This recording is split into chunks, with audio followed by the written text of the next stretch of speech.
వశిష్ఠం అన్నమాట. సో దానికోసం మీ అందరికీ కూడా నేను కోరేటంటే ప్రతిదీ కూడా తర్కించి ఆలోచించండి అంతే తప్ప ఇది చేస్తే నాకు వెళ్ళిపోతుందంటే అది కాదు. మోక్షం అంటే మనం ఏదో ఉందనుకుంటాం. అదే వశిష్ఠ పురాణంలో వశిష్ఠుల వారిని కూడా శ్రీరామచంద్రుడు అడుగుతాడు 16 సంవత్సరాల వయసులో. ఎందుకు ఇదంతా కూడా దానాలు చేయడం. ఆకాశంలో కొత్త పయనం, కొత్త రెక్కలతో మళ్ళీ ఎగిరే.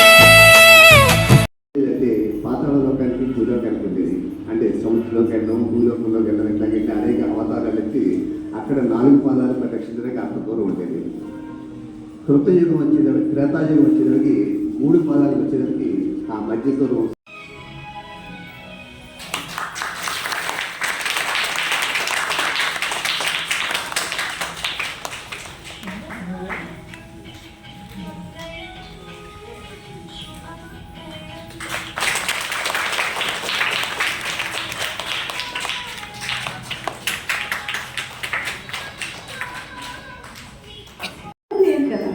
అందరూ నార్మల్గానే ఉన్నాం. మనందరం కూడా అంటే మన కోసం మనం ఒక గంట సమయాన్ని కేటాయించగలిగితే మన ఆత్మ ఉన్నతి జరుగుతుంది.